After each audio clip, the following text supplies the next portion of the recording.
Hello guys, welcome back to my channel. तो भाई काफ़ी दिनों से ना मेरे इंस्टाग्राम डीएम्स में बहुत ज़्यादा कुछ सवाल आ रहे थे जो बहुत ही ज़्यादा रिपीटेटिव थे। ठीक है, वो सवाल ये थे कि भैया मुझे डीटीयू एनएसयूटी में ये ब्रांच मिल रही है, ये थोड़ी लोअर ब्रांच है, तो क्या मैं इसे लूँ या ना लूँ।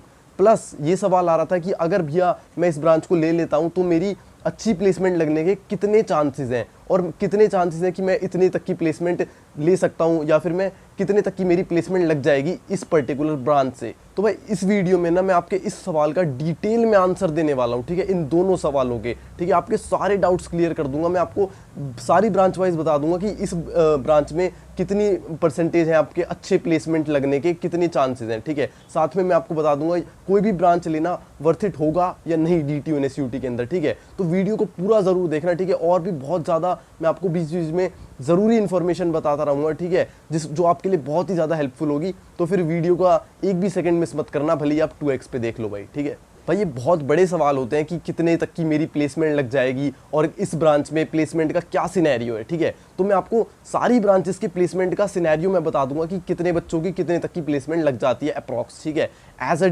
एनएसयूटी का 3rd ईयर स्टूडेंट मुझे ये सारी बातें थोड़ा अच्छे से पता है, इसलिए मैं आपको पूरी डिटेल में बताने की अच्छे से कोशिश करूंगा। ठीक है, तो फिर चलो वीडियो को शुरू करते हैं। तो भाई मैं आपको पहले बता देता हूँ कि कौन सी ब्रांच वर्थ इट है आपके लिए। ठीक है, ऐसा बच्चों ने मेरे से पूछा है। ठीक है, कुछ बच्चे तो भाई मेरे से ये पूछते हैं कि भैया मेरे को डीटीयू एनएसयूटी में इलेक्ट्रिकल तक मिल रही है, तो क्या मेरे को ये लेनी चाहिए या नहीं लेनी चाहिए। तो भाई मेरे को इस सवाल का पहली बात मतलब ही समझ नहीं आया। डीटीयू एनएसयूटी आपके बहुत ही एस्टीम्ड कॉलेजेस हैं पूरे देश के। ठीक है, दिल्ली के अंदर आईआईटी दिल्ली के बाद इन्हीं का नाम आता है। ठीक है, तो ये भाई बहुत ही अच्छे कॉलेजेस हैं, टियर 1 कॉलेजेस हैं। ठीक है, और अगर इसमें आपको इलेक्ट्रिकल या सर्किटल ब्रांचेस कोई भी मिल रही है ना, तो आप सोच क्यों रहे हो कि मैं ये लूँ या ना लूँ। ठीक है, तो भाई आपको इतने बढ़िया कॉलेजेस में एक अच्छी सी ब्रांच मिल रही है, मतलब इलेक्ट्रिकल तक अच्छी ब्रांच ही मानी जाती है भाई, वो आपको मिल रही है, तो आप क्वेश्चंस क्यों कर रहे हो कि भाई मेरे को लेनी चाहिए या नहीं लेनी चाहिए। ठीक है, आपकी रैंक के हिसाब से जो बेस्ट आपको ब्रांच मिल रही है वो अगर इलेक्ट्रिकल है तो भाई इसमें सवाल ही नहीं बनता ना, तो फिर तो ले लेनी चाहिए ना भाई। जो भी बच्चे ये पूछते हैं ना कि भैया डीटीयू एनएसयूटी में ये ब्रांच लूँ या ना लूँ, तो भाई ये क्वेश्चन ना बहुत ही ज़्यादा गलत वे में पूछा जा रहा है। ठीक है, क्योंकि भाई आपकी रैंक के हिसाब से बेस्ट आपको वही ब्रांच मिल रही है ना, तो फिर आपको वही लेनी पड़ेगी ना भाई। जैसे कुछ बच्चे मेरे से पूछते हैं कि भैया मेरे को डीटीयू एनएसयूटी में इलेक्ट्रिकल लूँ या ना लूँ, जबकि उनकी रैंक के हिसाब से इलेक्ट्रिकल ही उन्हें मिल रही है। ठीक है, तो भाई आपके पास तो कोई ऑप्शन ही नहीं बचा ना। अगर मेरे से वो बच्चा पूछता जिसे भाई सारी ब्रांचेस मिल रही होती, जिसकी रैंक ही बहुत ज़्यादा अच्छी होती, ठीक है, जिसे एनएसयूटी डीटीयू में सारी ब्रांचेस मिल रही होती और आईआईटी में एक थोड़ी लोअर ब्रांच मिल रही होती, वो मेरे से पूछता कि भैया ये ब्रांच लूँ या ना लूँ, तो भाई मैं उसको अच्छे से बताता कि भाई ये ब्रांच लो, ये ब्रांच मत लो, आप ये सीएससी ले लो एनएसयूटी डीटीयू में, या कोई और ब्रांच ले लो। ठीक है, क्योंकि भाई उसे तो सारी ब्रांच मिल रही है ना, उसके पास सारे ऑप्शंस हैं, वो पूछ सकता है कि भाई मेरे को कौन सी ब्रांच लेनी चाहिए। ठीक है, बट जिन बच्चों की रैंक थोड़ी सी कम है भाई, उनके पास तो ऑप्शन ही नहीं बचा ना। उनके पास तो जो बेस्ट उन्हें ब्रांच मिल रही है, उनके पास सिर्फ वही ऑप्शन बचा ना, बाकी तो ना कोई उन्हें आईआईटीज़ में कोई लोअर ब्रांच मिल रही, ना कुछ भी नहीं मिल रहा। तो फिर भाई उन्हें अपने हिसाब से फिर वो ही ब्रांच लेनी पड़ेगी ना, क्योंकि उनके पास तो कोई ऑप्शन ही नहीं है। अब या तो कुछ ही ऑप्शन बचते हैं, या तो किसी और टियर 3 कॉलेज में सीएससी ले लेना, या फिर एक ड्रॉप ले लेना। ठीक है, तो और कोई ऑप्शन तो बचता ही नहीं ना भाई। तो भाई या तो आपका क्वेश्चन ये होना चाहिए कि भैया मुझे डीटीयू एनएसयूटी में ये ब्रांच मिल रही है, साथ में मुझे ये ब्रांच लेनी चाहिए, या फिर किसी टियर 3 कॉलेज में सीएससी ले लेनी चाहिए, या फिर मुझे ड्रॉप ईयर लेना चाहिए। ठीक है, ये आपका सवाल करेक्ट होना चाहिए। ठीक है भाई, तो फिर पहले जब आपका ये सवाल सही होगा ना, उसके बाद आपकी सिचुएशन पे डिपेंड करेगा कि आपको क्या सही रहेगा आपके लिए। ठीक है, फॉर एग्जांपल अगर कोई बच्चा मेरे से ये पूछता है कि मेरे को डीटीयू एनएसयूटी में कोई नॉन सर्किटल और कोर ब्रांच या लोअर ब्रांच मिल रही है, साथ में मुझे किसी टियर 2 या टियर 3 कॉलेज में सीएससी मिल रही है, लाइक वीटी में सीएससी मिल रही है, वीआईटी में सीएससी मिल रही है, और डीटीयू एनएसयूटी में लोअर ब्रांच मिल रही है। ठीक है, तो मैं उसे रिकमेंड करूंगा कि भाई वीआईटी में सीएससी ले लो। ठीक है, और अगर कोई बच्चा मेरे से ये पूछता है कि भैया मेरे को डीटीयू एनएसयूटी में लोअर ब्रांच मिल रही है, साथ में किसी बहुत ही टियर 3 अननोन से कॉलेज में, लाइक कोई आईपी के अननोन कॉलेज में मेरे को सीएससी मिल रही है, ठीक है, फिर मुझे क्या लेनी चाहिए। फिर मैं उसको रिकमेंड करूंगा कि भाई तुम डीटीयू एनएसयूटी में ही लोअर ब्रांच ले लो। ठीक है, तो ये डिपेंड करेगा टोटली आपकी सिचुएशन पे और आपकी रैंक पे कि आपको क्या क्या मिल रहा है, उसमें से डिसाइड करना पड़ेगा कि आपके लिए बेस्ट क्या हो सकता है भाई। ठीक है, तो भाई ये एक सिचुएशन होती है जहाँ पे बच्चा फंस जाता है, क्योंकि अगर उसे अपने किसी अच्छे कॉलेज लाइक डीटीयू एनएसयूटी में लोअर ब्रांच मिल रही है ना, साथ में उसे किसी टियर 3 कॉलेज में सीएससी मिल रही है, तो भाई जो टियर 3 कॉलेज होते हैं वो मोस्टली आपके प्राइवेट होते हैं, ठीक है। तो जो ये प्राइवेट कॉलेजेस इतनी अच्छी मार्केटिंग में अपना पैसा लगाते हैं ना, इतना अच्छी मार्केटिंग इनकी होती है कि भाई बच्चा तो सोचता है कि भाई इनकी तो बड़ी अच्छी प्लेसमेंट है, मुझे ये ले लेना चाहिए ये कॉलेज, ठीक है। DTU-NSUT की तो लोअर ब्रांच है, इसको छोड़ के मैं किसी प्राइवेट में ले लेता हूँ क्योंकि उनकी तो बहुत अच्छी प्लेसमेंट है, ठीक है। क्यों? तो भाई ये ना बिल्कुल बच्चा यहीं पे फंस जाता है, ठीक है। क्योंकि वो जो अपनी वेबसाइट पे प्लेसमेंट डालते हैं ना, वो बिल्कुल सही नहीं होती, ठीक है। क्योंकि भाई जाहिर सी बात है कि वो प्राइवेट कॉलेज है, उन्हें तो चाहिए कि भाई ज़्यादा से ज़्यादा बच्चे हमारे कॉलेज में आए, ठीक है। और यहाँ पे जब बच्चे को पता नहीं होता ना कि उनकी अंदर से प्लेसमेंट है कैसी, तो भाई तब उस केस में बच्चा फंस जाता है, ठीक है। ये अपने प्राइवेट कॉलेज फंसा लेते हैं उन्हें अपनी प्लेसमेंट अच्छी दिखा के, ठीक है। बाद में उन्हें पता लगता है कि प्लेसमेंट तो यार अच्छी है ही नहीं, ठीक है। तो यहाँ पे बच्चे को बहुत ज़्यादा दिक्कत फेस करने को मिल सकती है भाई। तो भाई इस केस में अगर बच्चा कोई भी गलत कदम उठा दे ना, तो भाई उसके फ्यूचर पूरा का पूरा खराब हो सकता है। इस स्टेज में अगर बच्चा कोई भी एक गलत कदम उठा दे तो भाई अगर आप चाहते हैं आपके साथ ऐसा ना हो और आप ये चाहते हैं कि हम आपको पर्सनली खुद से आपको पर्सनली आपकी रैंक के हिसाब से आपका जो बेस्ट कॉलेज अवेलेबल है, बेस्ट ब्रांच अवेलेबल है, वो ढूंढ के दें, तो भाई आप ना नीचे डिस्क्रिप्शन में मैंने डिटेल्स दे रखी है, आप मेरे को इंस्टाग्राम पे मैसेज कर सकते हो या ईमेल कर सकते हो मुझे, ठीक है। अगर आपको हमारी पर्सनल काउंसलिंग चाहिए तो एंड भाई फिर आप हो जाएंगे बिल्कुल ही टेंशन फ्री, आपको बिल्कुल निश्चिंत हो जाना है, क्योंकि फिर आपकी रैंक के हिसाब से आपको बेस्ट कॉलेज और बेस्ट ब्रांच दिलाना ना पूरी की पूरी तरह हमारी जिम्मेदारी हो जाएगी भाई। क्योंकि भाई हम 3 सालों से यही काम कर रहे हैं कि कॉलेजेस को ऑब्जर्व करना, ब्रांचेस को ऑब्जर्व करना। हमारे हर कॉलेजेस में ना लगभग अपने नेटवर्क बने हुए हैं, ठीक है, इंटरनल नेटवर्क्स जो हमें बताते रहते हैं कि भाई इसकी कितनी प्लेसमेंट जा रही है, इसकी इस साल कैसी प्लेसमेंट जा रही है, या फिर DTU-NSUT में इस ब्रांच की कैसी प्लेसमेंट जा रही है, ठीक है। तो फिर भाई ये बातें ना आपको बाहर से बिल्कुल भी पता नहीं लगेंगी, बट अगर आपका अनलेस एंड अनटिल आपका कोई अच्छा नेटवर्क नहीं है तो ठीक है, वो भी काम हमने आपके लिए कर रखा है। हमने बस अपना एक नेटवर्क बना रखा है जिससे हमें सारी इंटरनल इन्फॉर्मेशन पता है कि कितनी ब्रांच की कितनी प्लेसमेंट जाती है भाई, ठीक है। तो आप हम पे ना बिल्कुल ही आंख बंद करके भरोसा कर सकते हो भाई। मैं आपको खुले यूट्यूब पे गारंटी दे रहा हूँ कि आपकी रैंक के हिसाब से बेस्ट कॉलेज और बेस्ट ब्रांच हम आपको दिला के देंगे। एंड भाई हमारी काउंसलिंग ना बाकियों की तरह नहीं है, ठीक है। बाकी लोग क्या करेंगे, आपको ना एक बैच बना के दे देंगे, पता नहीं क्या क्या आपको बोल देंगे, ठीक है। फिर ना आपको सिर्फ एक चॉइस फिलिंग पकड़ा देंगे और फिर उनका काम खत्म हो जाएगा, ठीक है। ऐसा ही होता है, लिटरली ऐसा होता है, ठीक है। और वो लोग ना अपनी मार्केटिंग इतनी अच्छे से करते हैं, अपने फेक रिव्यूज इतने अच्छे से बनाते हैं ना कि भाई आपको लगता है कि भाई ये तो बहुत अच्छा है। बट मैं अगर अपने पर्सनल एक्सपीरियंस से बताऊं ना, जो जिन बच्चों ने ये कोर्स ले रखा है ना, जो भी मैं आपको बता रहा हूँ, कोई और पेड काउंसलिंग रखी है, आप उनसे पूछना कि भैया क्या इनकी पेड काउंसलिंग लेना वर्थ इट है या नहीं है, ठीक है। मैं बताता हूँ वो क्या करते हैं, एक चॉइस फिलिंग दे देंगे,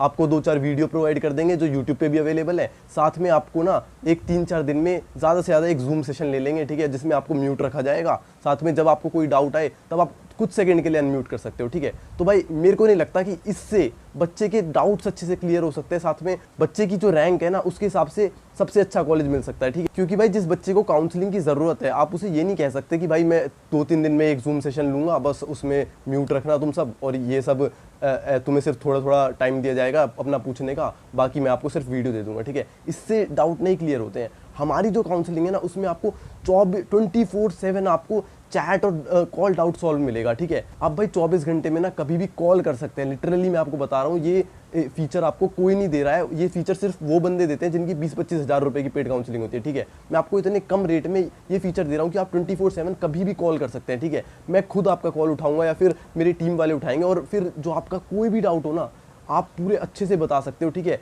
हम, और ये नहीं कि आपको 1 मिनट बात करनी है, 2 मिनट बात करनी है, आप जितना इत्मीनान से बात कर सकते हो। मैं खुद आपसे पर्सनली बात करूंगा, ठीक है।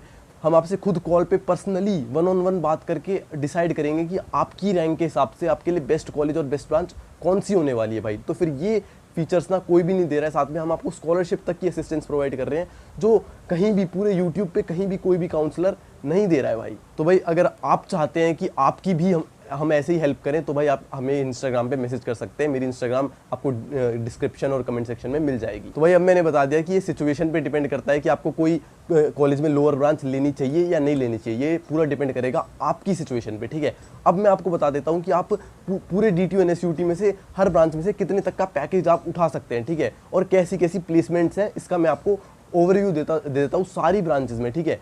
सबसे पहले तो भाई बच्चों को डाउट होता है कि जो CS की जो स्पेशलाइजेशन ब्रांचेज है ना उनकी कैसी प्लेसमेंट है। जो मेन CSE है उसकी तो सबसे अच्छी प्लेसमेंट है, वो सब जानते हैं, ठीक है। बट जो CSE की स्पेशलाइजेशन होगी, जैसे CSDA, CIOT, ऐसे कर करके जो ब्रांचेज हैं उनकी कैसी प्लेसमेंट है, तो उसके बारे में आपको बता देता हूँ। जैसा कि आपको पता होगा कि जितनी भी कॉलेज में कंपनी आती है ना, उनमें से 100% सीएससी को तो अलाउ करती हैं, ठीक है। कोर कंपनीज की बात नहीं कर रहा मैं, टेक कंपनीज की बात कर रहा हूँ, ठीक है। 100% कंपनी सीएससी को अलाउ करती हैं, ठीक है।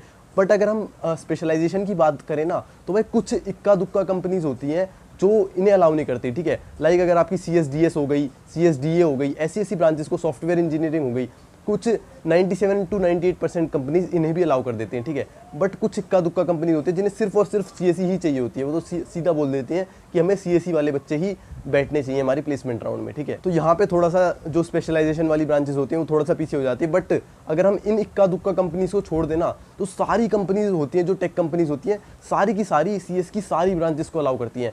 चाहे आप CSE के अंदर है, CSDA के अंदर है, CSDS के अंदर है, आप भाई कोई भी ब्रांच में होके ना एक मेन CSE वाले बच्चे से अच्छी प्लेसमेंट निकाल सकते हैं भाई, ठीक है। उन इक्का दुक्का कंपनी की बात करने की बिल्कुल भी जरूरत नहीं है, ठीक है, क्योंकि उनसे कुछ फर्क नहीं पड़ता, ठीक है। एक दो कंपनी से कुछ फर्क नहीं पड़ता, वो ज़्यादा से ज़्यादा 5-6 बच्चों को उठा लेती हैं, वो कंपटीशन ही कम करने वाली बात होती है, ठीक है। तो भैया अगर आप किसी भी CS की ब्रांच के अंदर है ना, तो कंपनी आपको ऑलमोस्ट सारी अलाउ कर देंगी, ठीक है। चाहे आप स्पेशलाइजेशन के अंदर है, चाहे आप मैथमेटिक्स एंड कंप्यूटिंग के अंदर है, ठीक है, तब भी आपको ऑलमोस्ट सारी कंपनीज अलाउ कर रही होंगी, टेक कंपनीज, ठीक है। फिर जो आपकी ना मेहनत पे डिपेंड करेगा, लाइक आपकी कोडिंग स्किल्स कितनी अच्छी है, आपकी CGPA कितनी अच्छी है, उस हिसाब से आप प्लेसमेंट निकाल सकते हो, ठीक है। आप CSE वाले बच्चे से पीछे नहीं हो, ठीक है। अगर आप CS रिलेटेड ब्रांच में हो तो, ठीक है ना, आपको अपॉर्चुनिटीज़ ऑलमोस्ट बराबर ही मिलेंगी, ठीक है। और अगर आपकी स्किल्स अच्छी हैं तो आप बहुत ही अच्छी प्लेसमेंट्स निकाल सकते हो। इवन जो कोर CSE वाले बच्चे होते हैं उनसे भी अच्छी प्लेसमेंट्स आप आराम से निकाल सकते हो। अगर हम थोड़ा सा नीचे आए, लाइक सर्किटल ब्रांचेस पे, लाइक हो गई आपकी इलेक्ट्रिकल होगी, IC हो गई, ठीक है, तो इन पे आए ना, तो भाई आपको ना, अगर EC की बात करूँ ना, तो EC को तो भाई ऑलमोस्ट 85 to 90% कंपनीज अलाउ कर ही देती है, ठीक है।